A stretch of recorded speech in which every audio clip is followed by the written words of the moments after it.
Welcome to the BrainShape podcast, hosted by Dr. Andrea Wilkinson, a show where we cut through the noise of the ever-growing, ever-changing world of brain health.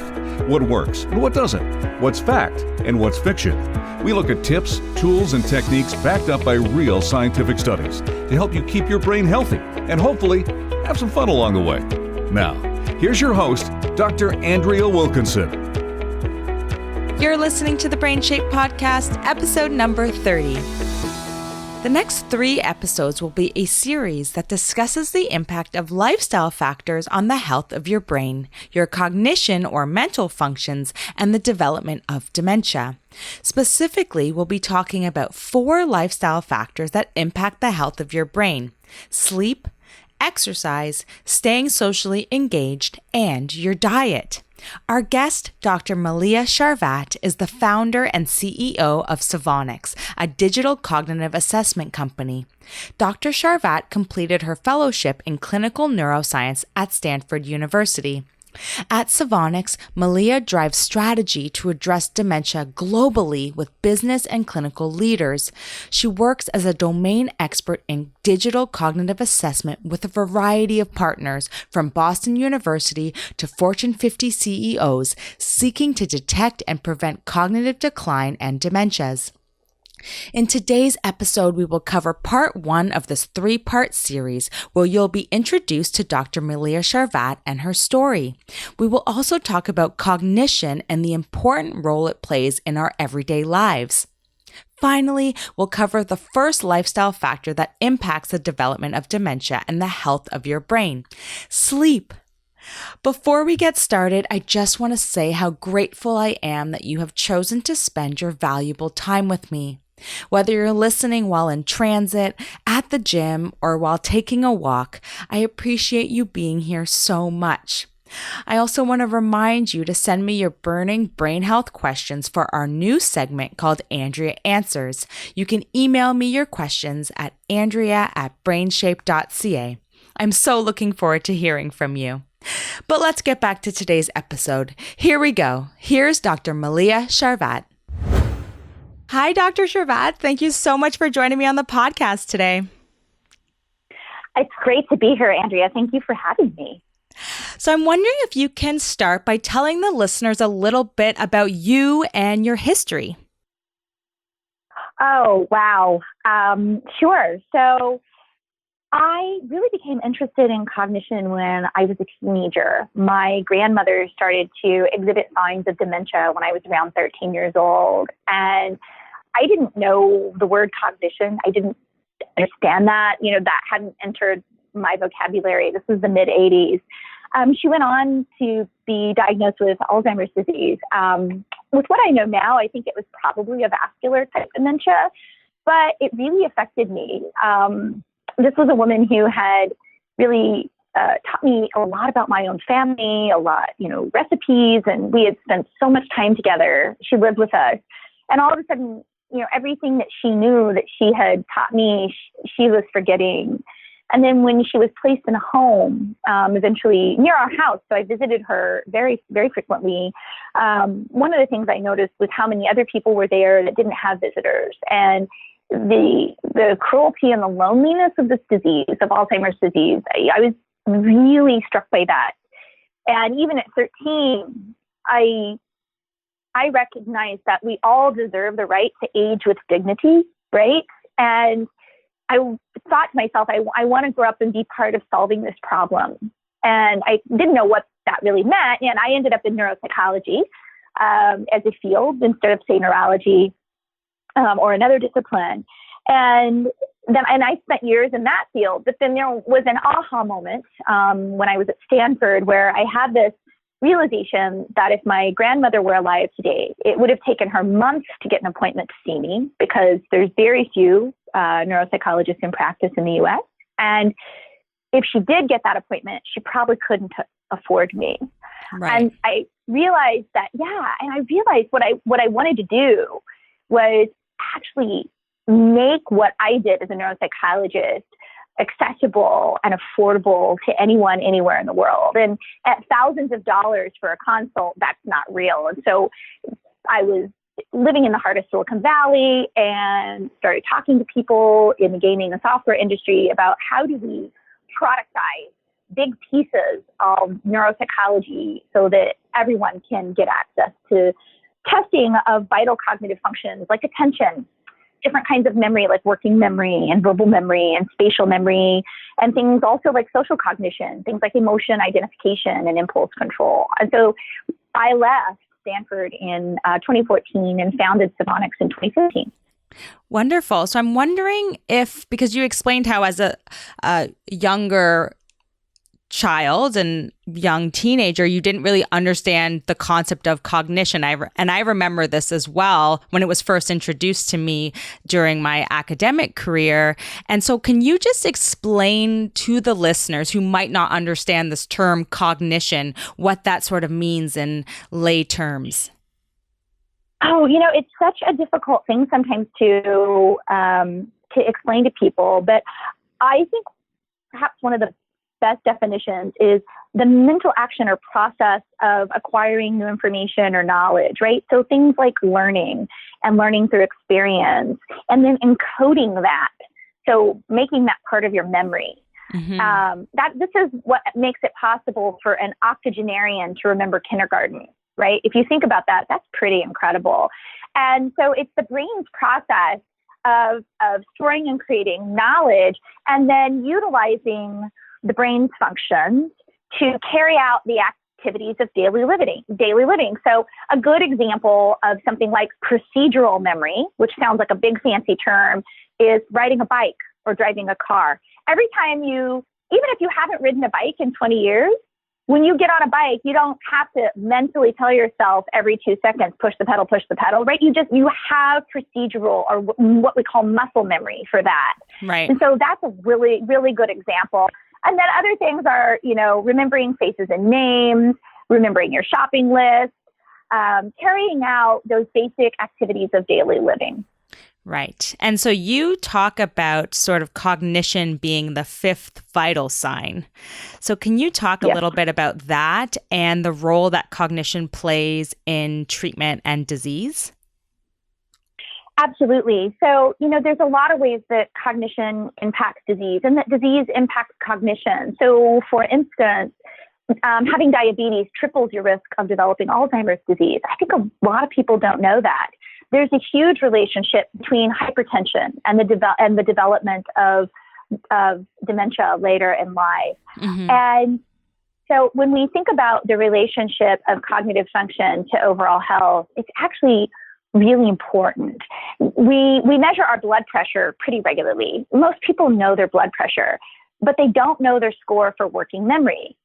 But here's the thing, Andrea, if I hit you with a sickness wand today, which I would never do because you're a very nice person, but if I were to do it, yeah, and I gave you hypertension, that would really be awful for you, right? Hypertension's not a great disease to have, but you could understand it and we could treat it with a medication.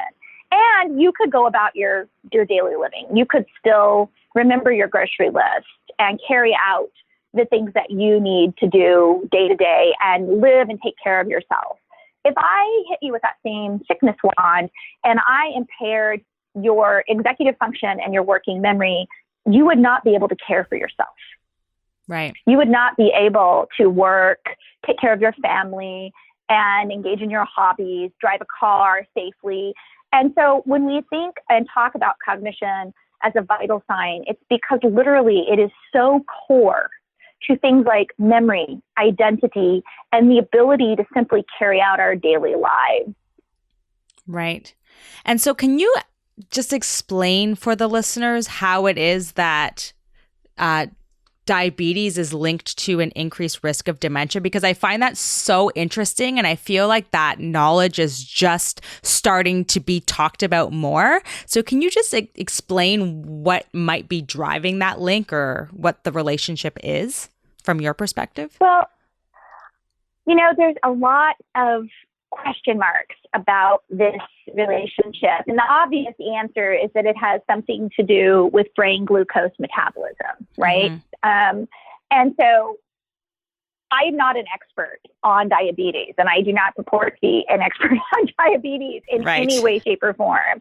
But the literature suggests that A1C level in particular, an elevated A1C above, say, 9 or 10, has a profound relationship to the development of Alzheimer's disease.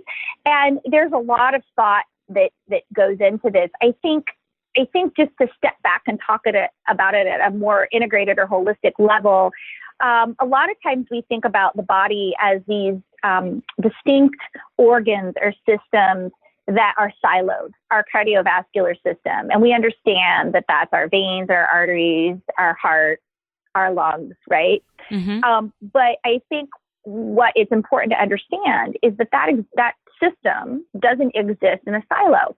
It interacts with, feeds, supports, and responds to our nervous system, our endocrine system, our immune system. All of these systems are interrelated. They're dependent on one another.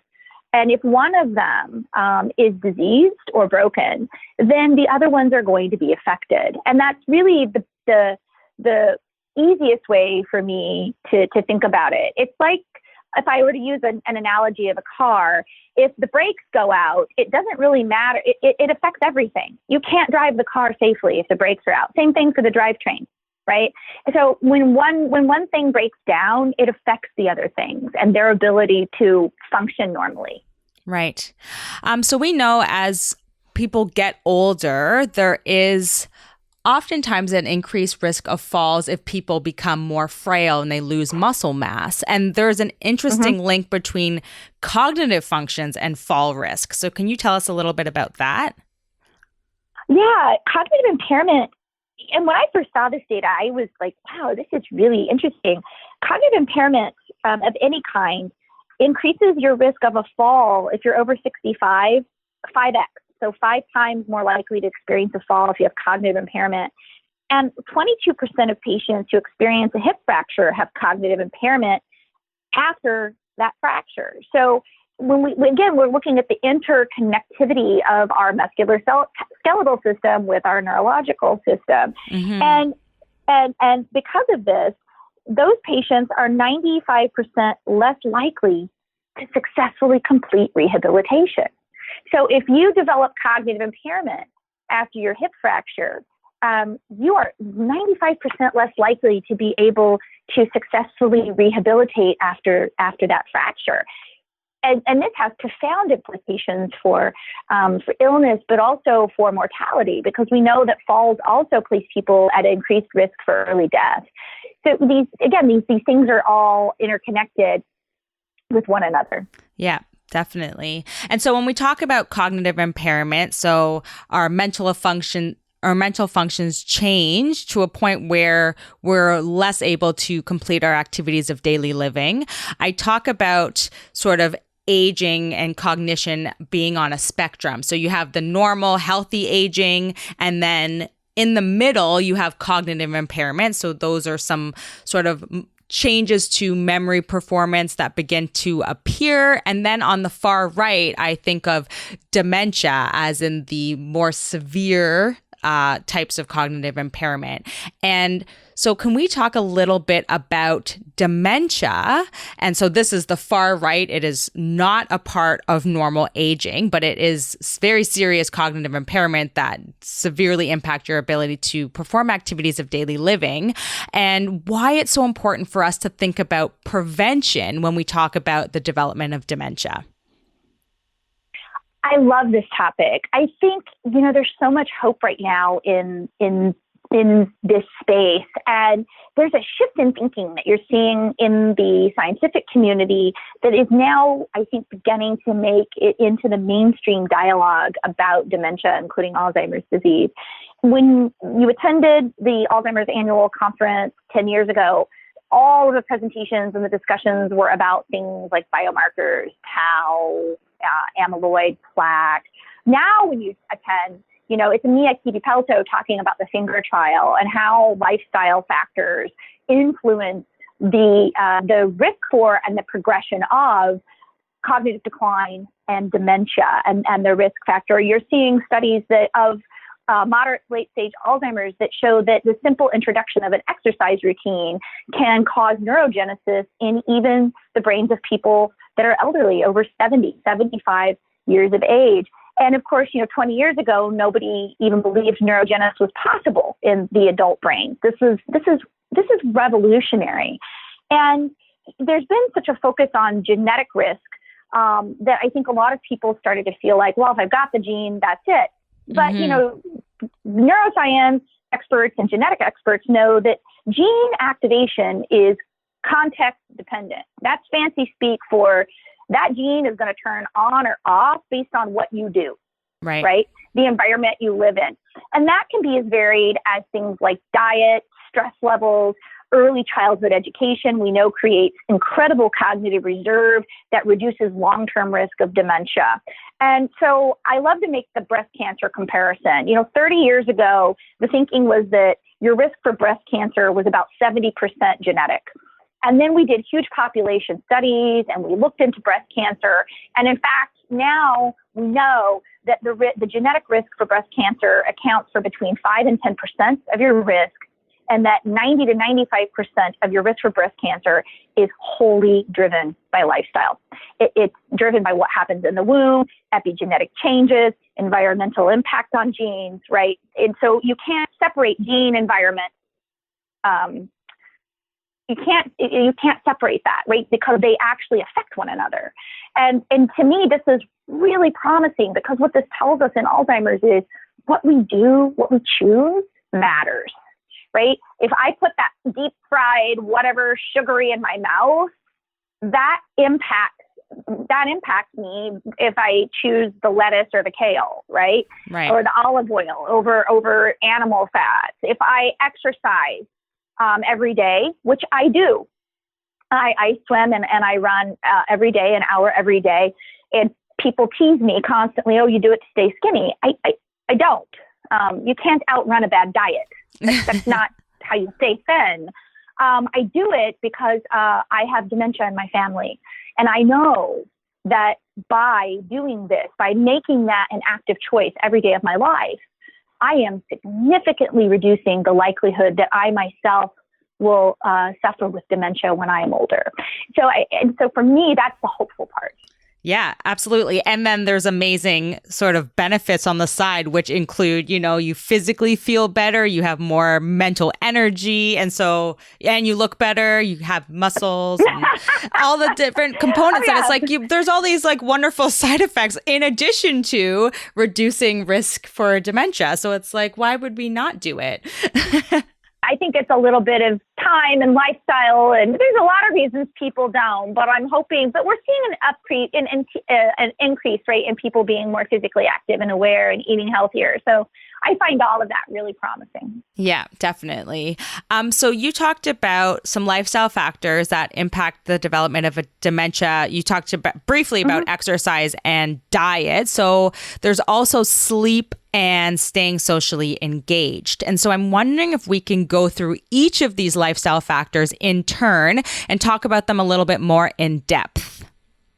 Absolutely. So let's start with sleep because, boy, there is nothing that gets people talking more, from Arianna Huffington to the experts at Stanford, than talking about how important sleep is to our health and well-being. And I'm going to focus specifically on the risk for the relationship between sleep and the risk for dementia. And this is sleep across the lifespan. It's not, I think the other thing we have to remember is Alzheimer's is a life course disease. To quote Richard Isaacson, it is influenced by what happens in the womb and the choices we make throughout our life. And so when we think about sleep and Alzheimer's or dementia, we're not just talking about how you sleep when you're over 50 or 60. We're talking about sleep patterns in childhood, adolescence, and especially in middle life.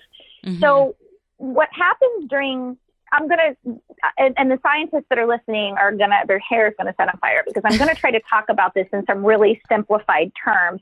So what happens when you sleep is basically, this is when the cleaning lady comes out in your brain and cleans up the mess. So when you're using your brain during the day, you're creating all sorts of waste.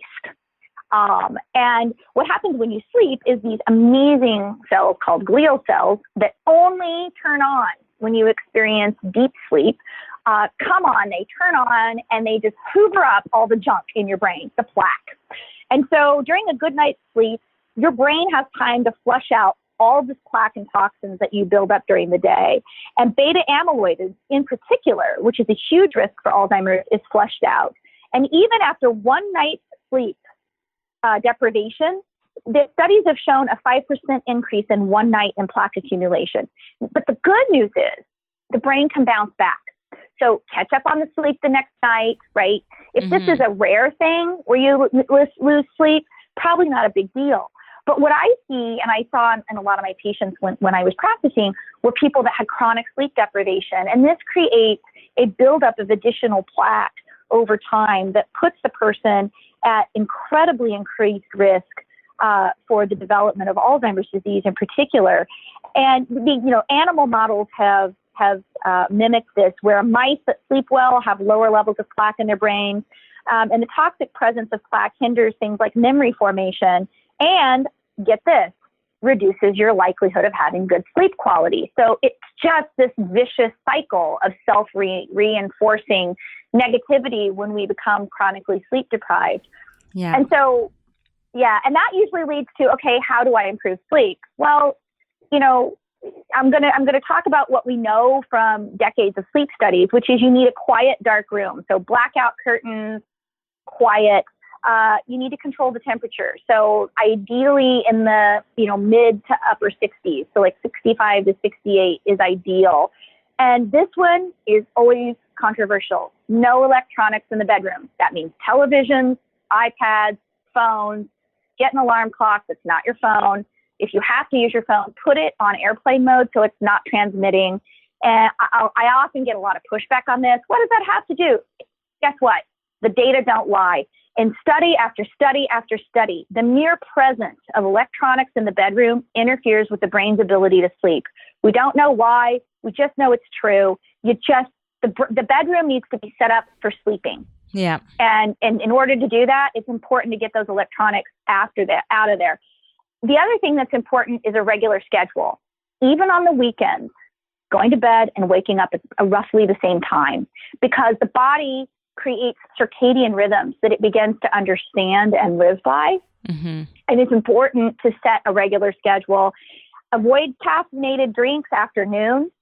Caffeine has a long half-life, and people will say, oh, I sleep fine when I have caffeine. But if we actually look at sensitive sleep data using monitors on the body, yes, you might sleep a full 8 hours with caffeine in your body, but you're not getting that vital stage 4 sleep, and your sleep cycles are disturbed.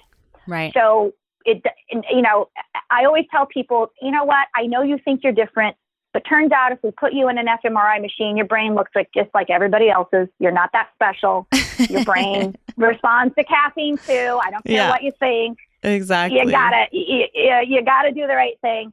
And then now we're going to touch on one thing: regular exercise improves sleep. So, and that probably has to do with a lot of the neurobiological and chemical effects of exercising. But these are things that people can do to support healthy sleep. And I just wanted to backtrack ever so slightly because we talked about the importance of sleep and helping your brain clear out plaque that develops, or beta amyloid. And so just for listeners who don't know what beta amyloid is, plaques are these protein clumps that form between your brain cells, and it disrupts how they communicate with each other. And that's why it's so important to flush them out. And beta amyloid and these plaques, the increased levels of those plaques is associated with Alzheimer's disease and dementia. Exactly. To learn more about Dr. Mylea Charvat and Savonix, you can visit their website at www.savonix.com. I'll put the link in the show notes. And don't forget to tune in next week where we'll be sharing part 2 of this series with Dr. Charvat. If you've missed any of this, you can dive into the show notes for this episode and all past episodes at www.brainshape.ca/podcast. To access the show notes from today's episode specifically, just type episode 30 in the search bar and today's episode will pop right up. Thank you so much for tuning in. I hope that this episode taught you the important role that our cognition plays in our activities of daily living and the impact sleep can have on the health of your brain and the development of dementia. Don't forget to subscribe to the podcast so that you'll be notified every time we publish a new episode. And since we're a weekly show, I'll see you back here next week, where we'll be sharing part 2 of this series and cover the impact of exercise and socializing on your cognition and the health of your brain. In the meantime, you can follow me on social media at BrainShapeTO, and be sure to let me know your burning questions for the upcoming Andrea Answers segment by emailing me at andrea@brainshape.ca. Until next time, keep your brain in shape. And as always, it's been such a pleasure hanging out with you.